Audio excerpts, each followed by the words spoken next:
اعوذ باللہ من الشیطان الرجیم بسم اللہ الرحمن الرحیم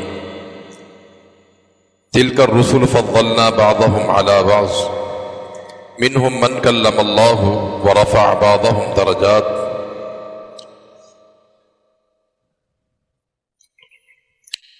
تیسرا پارہ ہے، اس کے آغاز میں اللہ تعالی نے انبیاء کے درجوں کے حوالے سے بات کی ہے کہ تمام انبیاء درجوں کے اندر برابر نہیں ہوتے ہیں۔ اللہ نے ہر نبی کو الگ الگ درجہ دیا ہوا ہے۔ تمام انبیاء میں سب سے افضل ترین جو انبیاء ہیں وہ 5 پیغمبر ہیں۔ نبی کریم صلی اللہ علیہ وسلم اور ابراہیم علیہ السلام اور موسیٰ علیہ السلام، نوح علیہ السلام اور عیسیٰ بن مریم علیہ السلام، یہ 5 انبیاء تمام انبیاء میں افضل ترین شمار ہوتے ہیں۔ اور پھر ان 5 انبیاء میں سب سے افضل ترین محمد الرسول اللہ صلی اللہ علیہ وسلم ہے، اور آپ کے بعد سیدنا ابراہیم علیہ السلام ہے۔ اس کے بعد پھر اختلاف ہے کہ موسیٰ علیہ السلام ہیں یا نوح علیہ السلام ہیں، ان کے بارے میں مفسرین نے اختلاف کیا ہے، اور ان میں سب سے آخر میں عیسیٰ علیہ السلام کا مقام ہے۔ ان 5 انبیاء کو اولو العزم پیغمبر کہا جاتا ہے کہ جنہوں نے بڑی عزیمت کا اور صبر کا مظاہرہ کیا تھا۔ تو انبیاء کے درجے، ان کے مقام میں فرق ہوتا ہے۔ اللہ تعالیٰ نے انبیاء کو جو خصوصیات عطا فرمائی ہیں ان کی 2 قسمیں ہوتی ہیں، ایک ہے عمومی خصوصیت اور ایک ہے خصوصی فضیلت۔ اللہ نے ہر نبی کو ایک مخصوص مقام دیا ہے جو کسی اور کو نہیں دیا ہے۔ مثلا موسیٰ علیہ السلام کلیم اللہ ہے، یوسف علیہ السلام کو اللہ نے حسن عطا فرمایا تھا، آدم علیہ السلام کا قد بہت طویل تھا۔ یہ وہ خصوصیات ہیں جو اس نبی کو حاصل ہوئی ہیں۔ اور ایک ہی عمومی فضیلت، عمومی فضیلت میں سب سے بہترین اور افضل ترین شخصیت انبیاء میں محمد الرسول اللہ صلی اللہ علیہ وسلم ہے۔ اور ایک اور بات یاد رکھیں کہ کبھی بھی کسی نبی کا نام لے کر دوسرے نبی پر اس کو ترجیح دینا جائز نہیں ہے۔ آپ یوں نہیں کہہ سکتے ہیں کہ نبی کریم صلی اللہ علیہ وسلم افضل ہے موسیٰ علیہ السلام سے۔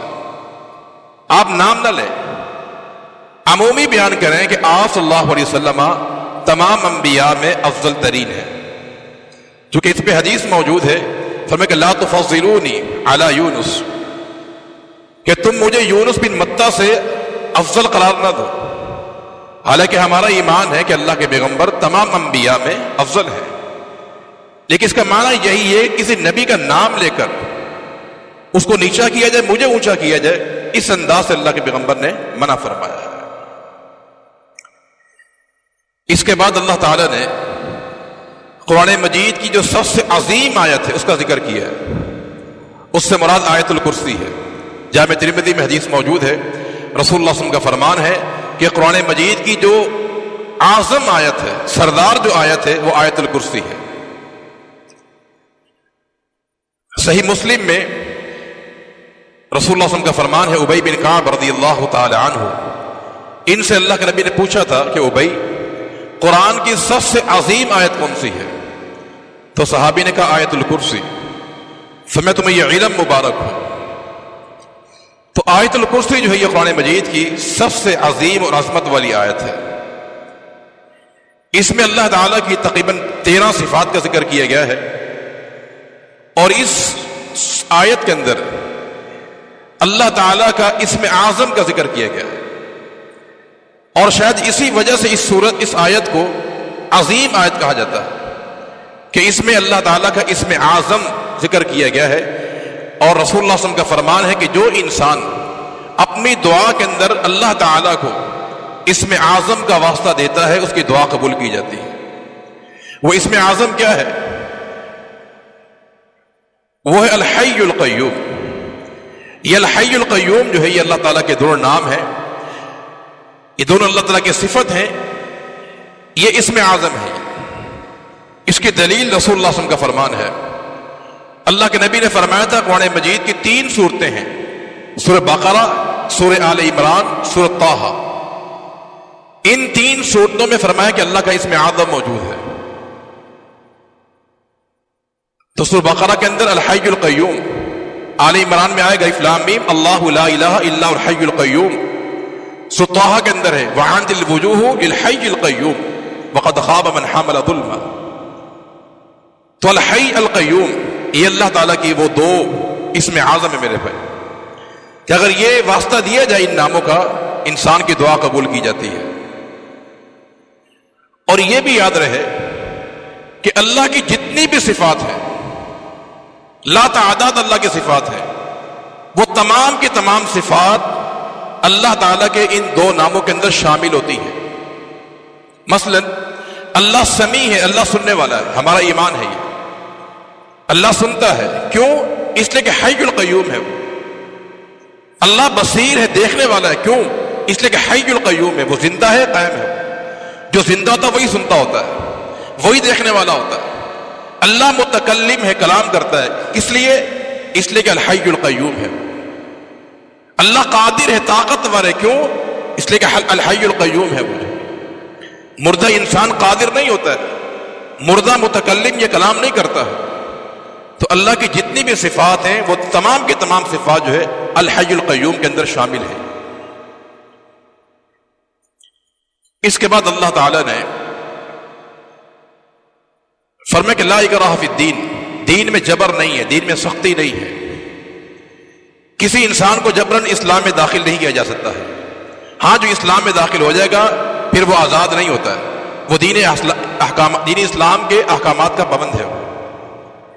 اس کے بعد اللہ تعالیٰ نے اولیاء الرحمن کا ذکر کیا ہے اور اولیاء الشیطان کا ذکر کیا ہے۔ فرمایا اللہ ولی الذین آمنوا، اللہ اہل ایمان کا دوست ہے اور کافر طاغوت کے دوست ہے۔ اور آگے العالمین نے مثال پیش کی ہے اپنے ایک نیک بندے کی، ابراہیم علیہ السلام کی، اور عزیر کی مثال پیش کی ہے۔ اور طاغوت میں نمرود کا واقعہ یہاں ذکر کیا گیا ہے کہ نمرود کا مقابلہ ہوا ابراہیم علیہ السلام سے، اس کو اللہ نے بادشاہت دے دی، اس کا دماغ خراب ہو گیا، کہا کہ میں ہی مارنے والا ہوں، زندہ کرنے والا ہوں، میں ہی رب ہوں۔ میں ابراہیم علیہ السلام کا اس کا مناظرہ ہوا، بالآخر قرآن نے کہا فبہت الذی کفر، یہ شکست کھا گئے ابراہیم علیہ السلام سے۔ مناظرہ یہ ہوا تھا کہ ربی الذی یحیی و یمیت، کہ میرا رب زندہ بھی کرتا ہے مارتا بھی ہے۔ اس نے کہا یہ کام میں بھی کر سکتا ہوں۔ پھر کہا ابراہیم نے فإن اللہ یأتی بالشمس من المشرق، میرا رب تو وہ ہے جو سورج کو مشرق سے لے کر آتا ہے، فأتی بہا من المغرب، اگر تو بھی رب ہے تو مغرب سے لے کر آ۔ فبہت الذی کفر۔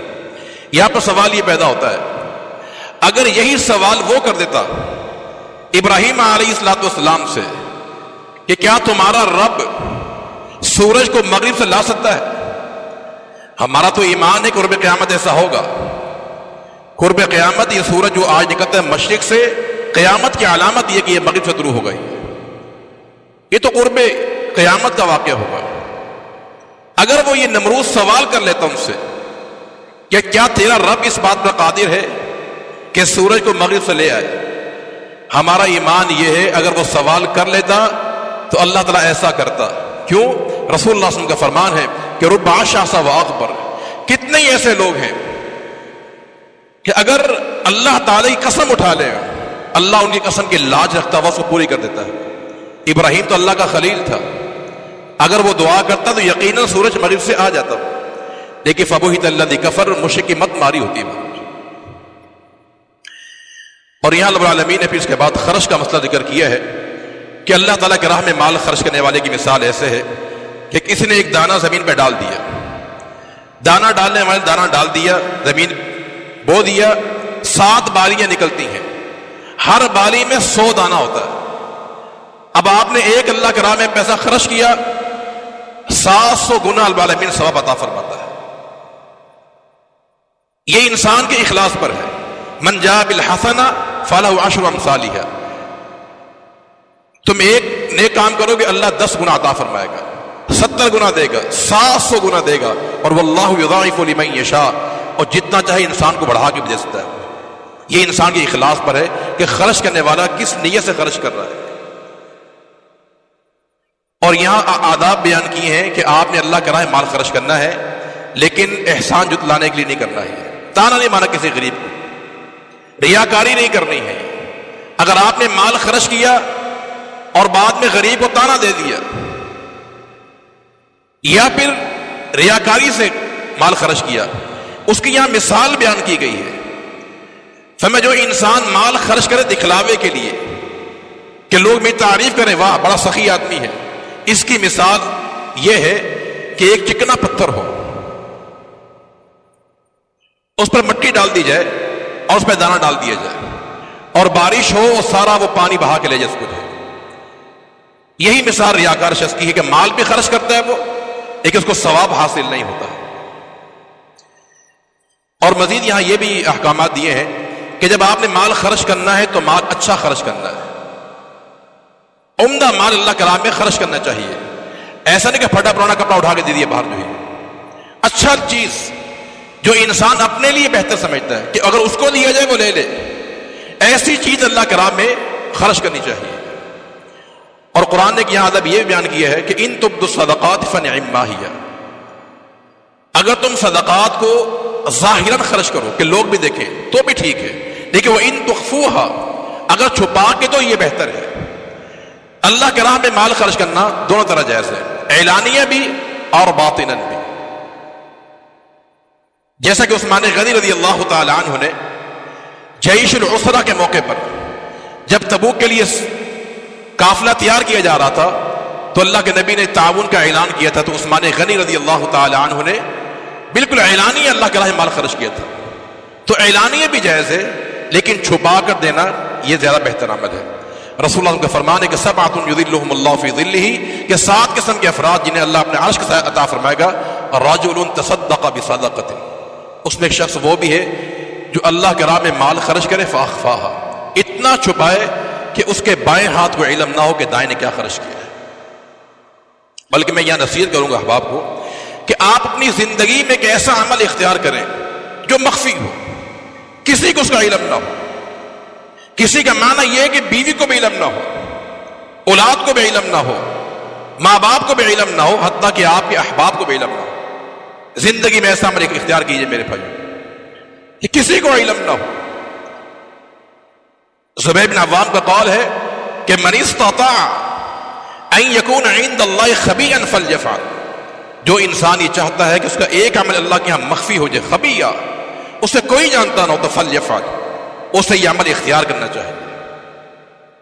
اس کے بڑے فضائل ہیں بھارت کہ کسی کو کانوں کان خبر نہیں ہونی چاہیے، ایسا عمل آپ اختیار کیجئے میرے بھائی۔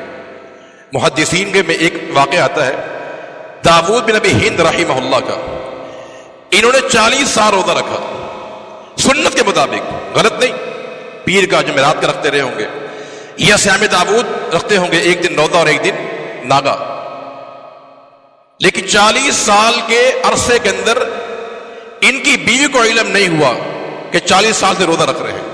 اس قدر مخفی عمل میرے بھائی، قصہ طویل ہے بہرحال کہ وہ سحری کھاتے گھر کے اندر اور بیوی کو علم نہیں ہوتا تھا، اور صبح کا ناشتہ ساتھ لیے کام پہ چلے گئے۔ بیوی کو تاثر یہ دیا کہ دوپہر کا کھانا ساتھ لے کے جا رہا، اور جہاں وہ کام کرتے تھے بازار میں، وہ دیکھتے کہ داؤد بن ابی ہند کھانا ساتھ لے کر آیا ہوا ہے، اور کرتے کیا تھے کہ وہ کھانا چھپا کر جو ہے اللہ کے راہ میں صدقہ کر دیا کرتے تھے۔ اس قدر مخفی عمل بہرحال۔ اس کے بعد عالمین نے سود کی مذمت کو بیان کیا ہے کہ سود جو ہے لینا دینا سرپرستی کرنا، یہ اللہ اس کے رسول سے اعلان جنگ ہے۔ اللہ کی لعنت ہے سود کھانے والے پر، کھلانے والے پر، لکھنے والے پر، گواہ بننے والے پر، سب کو برابر قرار دی اللہ کے نبی نے کہ سب لعنت میں برابر کے شریک ہیں۔ اور اس وقت امت مسلمہ کی جو تباہی کا سبب ہے اس میں سیر فہرست جرم موجود ہے میرے بھائی. تو سود جو ہے اسے اسلام نے حرام قرار دیا ہے. میں نے کل بھی یہ بات بیان کی تھی کہ رب العالمین نے حلال میں وسعت دی ہے، حرام کم رکھا ہے، حلال زیادہ دیا ہے. اللہ نے 2 کاروبار حرام کیے ہیں، سود نہ ہو، فراڈ نہ ہو، غرر، باقی سارے کاروبار آپ کے لیے حلال ہیں. تو حلت جو ہے اس میں وسعت ہے اور حرام محدود ہے. اس کے بعد قرآن مجید کی سب سے بڑی آیت ہے جسے آیت الدین بھی کہا جاتا ہے یا آیت المداینہ بھی اسے کہا جاتا ہے، جس میں قرض کے مسائل بیان کیے ہیں کہ انسان قرضہ لے، لینا دینا کوئی حرج کی بات نہیں ہے، لیکن لکھ لیا جائے کتنا لیا ہے، کب واپس کرنا ہے، اور 2 گواہ بنا لیے جائیں. 2 گواہ مرد ہوں، اگر مرد نہ ملے تو 1 مرد اور 2 عورتیں جو ہے گواہ بن جائیں. یہ لکھنا چاہیے قرضہ. جو ہمارے ہاں لوگ کہتے کہ ہم پر اعتبار نہیں ہے، یہ کہا جاتا ہے ہمارے معاشرے میں اعتبار ہے، لیکن کل انسان اگر مر جائے گا پھر جھگڑا کھڑا ہو جائے گا. مرنے والے میں جو اعتبار تھا وہ تو رہا نہیں. تو اعتبار کی بات نہیں ہے. قرآن نے جو اصول دیا ہے بہترین دیا ہے کہ انسان مر سکتا ہے، تو مرنے کے بعد جھگڑا ہوگا، پھر انسان لڑائی کرے گا، تو بہتر ہے کہ اس کو لکھ لیا جائے. پھر گروی کا مسئلہ بیان کیا ہے کہ گروی انسان کسی کے بعد کچھ نہیں رکھوا سکتا ہے، قرضہ نہیں دے سکتا تو گروی لے لے اس سے. گروی سے فائدہ اٹھانا جائز نہیں. کس نے آپ کو مکان گروی دیا ہے یا مکان دیا ہے یا گاڑی آپ کو گروی دی ہے، اس سے فائدہ اٹھانا اس صورت میں جائز ہے. مثلا گاڑی آپ کو گروی دی ہے، آپ گاڑی چلائیں لیکن پیٹرول آپ کا ہوگا، گاڑی پہ خرچہ آئے گا وہ آپ نے کرنا ہے، اس حد تک جائز ہے. دکان مکان اگر آپ کو کرائے پہ دیا گیا ہے، گروی دیا گیا ہے، اس کو آپ کرائے پر چڑھا نہیں سکتے ہیں، نہ خود اس میں آپ رہائش کر سکتے، نہیں رہائش بھی نہیں کریں گے، کرائے پر دیں گے. جتنا کرایہ آئے گا آپ کو قرضہ اس سے ختم کرنا پڑے گا آہستہ آہستہ. تو گروی چیز سواری ہو تو اس سے استفادہ کرنا جائز تو ہے. اگر جانور ہے دودھ پی لیا جائے، اس کو چارہ ڈالا جانا چاہیے. گاڑی ہے اس کو چلائیں، پیٹرول اپنا خرچ کر اس کے اوپر جائے. باقی کہ مکان یا دکان کرائے پر دینا، کرایہ خود کھانا یا خود اس مکان میں رہنا، یہ عمل جائز نہیں ہے. اس کے بعد سورہ بقرہ کی آخری آیت، یہ جو آمن الرسول کی جو آیتیں ہیں آخری جو ہے، یہ بڑی عظیم الشان آیتیں ہیں. رسول اللہ صلی اللہ علیہ وسلم کا فرمان کہ جو انسان رات کو بستر پہ جا کے ان آیتوں کو پڑھتا ہے، اللہ صبح تک اس بندے کے حفاظت فرما لیتا ہے. یہ معراج کے موقع پر تحفہ امت محمدیہ کو دیا گیا تھا صلی اللہ علیہ وسلم. اس کے بعد سورہ آل عمران ہے، یہ مدنی سورت ہے، یہ مدینہ منورہ میں نازل ہوئی ہے. اس کی شروع کی جو 82 آیات ہیں یہ اصل میں نازل ہوئی تھی نجران سے ایک وفد آیا تھا عیسائیوں کا. یہ اللہ کے پیغمبر سے مناظرہ کرنے کے لیے آئے تھے الوہیت عیسیٰ کے بارے میں کہ عیسیٰ الہ ہے. ان کا آگے واقعہ انشاءاللہ آئے گا. تقریباً 30 پارہ پورا جو شروع کا جو ہے یہ 82 آیات سے کچھ زیادہ جو ہے یہ اسی کے بارے میں نازل ہوا تھا. دیکھیں سورہ بقرہ سورہ آل عمران جو ہے یہ دونوں عظیم الشان صورتیں ہیں. اللہ کے نبی نے کو زہراوین کہا، 2 نور انہیں قرار دیا ہے. اور ابن عباس کا قول سن دارمی کے اندر کہ صحابہ کرام میں جس شخص کو سورہ بقرہ آتی ہو اور سورہ آل عمران یاد ہوتی تھی، فرماتے کہ ہمارے یہاں وہ شخص جلیل القدر شمار ہوتا تھا کہ یہ بڑا عظیم آدمی ہے کہ اس کے سینے کے اندر جو ہے سورہ بقرہ اور سورہ آل عمران موجود ہے. اور اس صورت میں 2 جو بنیادی چیزیں اور ہیں وہ یہ ہے، حضرت عیسیٰ کے تعلق سے بات بیان کی گئی ہے کہ آپ اللہ کا بیٹا نہیں ہیں، آپ روح اللہ ہیں، کلمۃ اللہ ہیں، اللہ کے بندے اس کے رسول ہیں، آپ اللہ کا حصہ یا اللہ کا جز نہیں ہیں. اس کی خوب تردید کی گئی ہے. اور اس میں دوسرا جو بنیادی جو مسئلہ ہے وہ جنگ احد کے تعلق سے جو 4تھے پارے کے اندر آئے گا انشاءاللہ تعالی. اللہ رب العالمین نے یہاں پر ایک دعا سکھائی ہے کہ ربنا لا تزغ قلوبنا بعد اذ ہدیتنا، اے اللہ ایمان دینے کے بعد ہمارے دلوں کو ٹیڑھا نہ کرنا. یہ کون دعا کر رہا ہے؟ اللہ کے پیغمبر دعا کر رہے ہیں ربنا لا تزغ قلوبنا. حالانکہ پیغمبر وہ ہوتا ہے جو ہدایت لے کر آتا ہے. جب نبی ہدایت لے کر آتا ہے خود ہدایت پر قائم ہوتا ہے، وہ دعا کر رہا ہے، تو ہماری کیا حیثیت ہے میرے بھائی؟ ہم تو فتنوں کے زمانے کے اندر رہتے ہیں، ہمیں تو زیادہ اپنے ایمان کی فکر ہونی چاہیے. اور اللہ کے نبی کی دعا ہے یا مصرف القلوب صرف قلبی علی طاعتک. تو ہدایت کی استقامت کی انسان کو دعا کرنی چاہیے، ورنہ انسان کا جو دل ہے یہ اللہ تعالیٰ کی انگلیوں کے مابین ہے. یقلبها کیف یشاء، جہاں چاہے وہ پھیر دے جائے. اس لیے دین پر استقامت کی انسان کو ہمیشہ دعا کرتے رہنا چاہیے۔ اس کے بعد دین اسلام کا ذکر کیا ہے کہ بہترین دین دین اسلام ہے۔ تمہاری خوشی، تمہاری غمی، پوری طرز حیات جو ہے اس کے مطابق ہونی چاہیے۔ اگر اس سے ہٹ جاؤ گے تو فلن یقبل منہ، اور کوئی دین قابل قبول نہیں کیا جائے گا۔ اس کے بعد عالمین نے اپنی بادشاہت حکومت کا ذکر کیا ہے، قل اللہم مالک الملک، اللہ ہی مالک الملک ہے، اسی کے بعد حکومت ہے۔ جس کو چاہے وہ بادشاہ بنا دے اور جسے چاہے وہ غریب بنا دے، بادشاہ کو کشکول دے دے اور فقیر کو تخت عطا فرما دے، یہ اس کی مرضی ہے۔ یہ ہر قسم کے ملک بادشاہت جو ہے اللہ رب العالمین کے ہاتھ میں ہے۔ اس کے بعد جو آل عمران جو نام ہے اس سورت کا، اس کا یہاں ذکر کیا ہے کہ آل عمران، یہ عمران علیہ السلام حضرت عیسیٰ کے نانا تھے۔ ان کے نانا کا ذکر ہے، ان کی بیٹی مریم کا ذکر ہے، ان کی زوجہ کا ذکر ہے، اور ان کے داماد زکریا کا یہاں ذکر کیا گیا علیہ السلام۔ یعنی عمران جو ہے یہ حضرت مریم کے والد تھے، عیسیٰ کے نانا تھے، اور زکریا علیہ السلام کے یہ سوسر تھے۔ یہ ان کا یہاں پر قصہ بیان کیا ہے کہ مریم کی والدہ نے نظر مانی تھی کہ اللہ اگر مجھے اولاد دے گا، بیٹا جو ہے وہ بیت المقدس کے لیے وقف کر دوں گی، لیکن بیٹا تو پیدا نہیں ہوا، بیٹی پیدا ہو گئی۔ نام رکھا مریم اور دعا کی اللہ میری اس بیٹی کو اور اس کی اولاد کو شیطان سے محفوظ فرما دے۔ فتقبلها ربها بقبول، اللہ نے پھر ایسا ہی کیا۔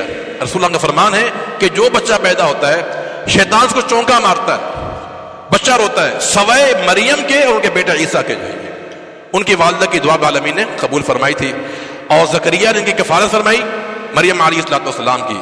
اور کلما دخل علیہ زکریا المحراب، جب بھی ان کے پاس جاتے ان کے پاس پھل پاتے، بے موسم پھل ان کے پاس ہوتے تھے۔ سوال کیا کہ کہاں سے آتا ہے؟ قالت ہوا من عند اللہ، کہا اللہ کی طرف سے آتا ہے۔ بات کیا ثابت ہوئی کہ کرامت برحق ہے۔ کرامت کیا ہے؟ برحق ہے، لیکن کرامت میں کسی ولی کا اختیار نہیں ہوتا ہے۔ اگر ان کا اپنا اختیار ہوتا تو یہ نہ کہتی کہ ہوا من عند اللہ، یہ اللہ کی طرف سے۔ یہ دلیل ہے کہ کرامت کسی مومن کے ہاتھوں ظاہر ہوتی ہے، لیکن اس میں اختیار قبضہ اللہ کی ذات کا ہوتا ہے، اس کا اپنا اختیار نہیں ہوتا ہے۔ نبی کے پاس معجزہ ہوتا ہے لیکن اختیار اس کے پاس اپنا نہیں ہوتا۔ تو پھر زکریا علیہ السلام چونکہ بے اولاد تھے، جب دیکھا کہ مریم کے پاس بے موسم پھل لا سکتا ہے تو مجھے اللہ اولاد بھی دے سکتا ہے، دعا کی ہنالک دعا زکریا ربہ، یا اللہ مجھے نیک اولاد عطا فرما دے۔ ذریۃ طیبہ، یہ دعا کرنی چاہیے جن کی اولاد نہ ہو۔ ذریۃ طیبہ، اولاد مانگیے، بیٹا بیٹی کی ضرورت نہیں ہے، طیب اولاد مانگنی چاہیے انسان۔ رب ہب لی من الصالحین، اولاد نیک ہو کہ ماں باپ کی آنکھوں کی ٹھنڈک بنے۔ بیٹا مانگا یا بیٹی مانگی، کل کو گردن جھکا دے ماں باپ کی، آنکھیں جھکا دے، فائدہ کیا اس کا؟ اولاد مانگی ہمیشہ ذریۃ طیبہ مانگنی چاہیے۔ اللہ رب العالمین نے دعا قبول فرمائی، بیٹا بھی دیا، نام بھی رکھا، اور صفات بھی یہاں بیان کر دی ہیں۔ فرمایا کہ ہم نے تمہیں بیٹا دیا ہے سیدن، وہ سردار ہوگا، حصوراً، حصور کا معنی پاک دامن، یعنی شادی نہیں کرے گا وہ نبیًا، اور نبی ہوگا، من الصالحین، صالحین میں سے ہوگا۔ شادی عیسیٰ نے بھی نہیں کی ہے اور شادی یحییٰ کی بھی نہیں ہوئی تھی علیہ السلام۔ اس کی جو وجوہات مفسرین نے ذکر کی ہے وہ یہ ہے کہ ان کے معاشرے میں جب جہاں تھے یہ بد چلنی عام تھی، لہذا انہوں نے نکاح نہیں کیا تھا۔ اور حضرت نے یہ سوال کیا، یا اللہ اولاد کی علامت ہو گئی کہ میرے ہاں اولاد پیدا ہوگی، اس کی علامت کیا ہے؟ اللہ نے جو علامت بیان کی بڑی بہترین ہے میرے بھائی، وہ نسخہ ہے بانجھ پن ختم کرنے کے۔ کہا کہ زکریا علامت یہ ہے کہ تم نے 3 دن تک بولنا نہیں ہے، سوائے تسبیح کے۔ اللہ کا ذکر جو ہے یہ نسخہ ہے بانجھ پن ختم کرنے کے لیے۔ یہ نسخہ زکریا کو دیا گیا علیہ السلام کو، جو قرآن سے ثابت ہے میرے بھائی۔ تو لہذا اگر کوئی انسان بے اولاد ہو، اولاد نہ ہو، اس کے لیے بہترین نسخہ جو ہے، کیونکہ ان کی بیوی جوانی میں بانجھ تھی میرے بھائی، پھر بڑھاپے میں تو اور بانجھ انسان ویسے ہو جاتا ہے۔ تو بانجھ پن ختم کرنے کے لیے قرآن نے نسخہ دیا ہے کہ اللہ کا ذکر و اذکار کیا جائے، اور وہ سبح بالعشی والابکار۔ اس کے بعد عالمین نے اپنے ایک شان بیان کی ہے کہ ان مثل عیسیٰ عند اللہ کمثل آدم، کہ عیسیٰ کی مثال تو آدم کی طرح ہے۔ یہ رد کیا آپ نے وہ جو وفد آیا تھا عیسائیوں کا کہ عیسیٰ اللہ کا بیٹا ہے۔ ان کی دلیل یہ تھی کہ عیسیٰ اللہ کا بیٹا ہے کہ عیسیٰ بغیر باپ کے پیدا ہوا ہے۔ جو بغیر باپ کے پیدا ہو وہ الہ ہوتا ہے، وہ اللہ کا بیٹا ہوتا ہے۔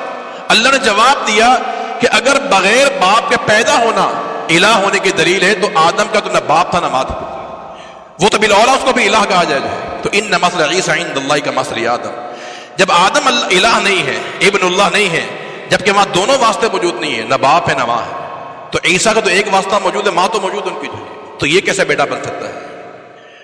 اور پھر آخر میں اللہ العالمین نے رد کیا ہے مشرکین مکہ کا اور یہود و نصارہ کا، وہ کہتے ہم ابراہیمی، وہ کہتے ہم ابراہیمی ہیں۔ اللہ نے جواب دیا کہ ابراہیم نہ یہودی تھے نہ وہ عیسائی تھے، وَلَٰكِنْ كَانَ حَنِيفًا مُسْلِمًا، وہ تو مسلمان تھے۔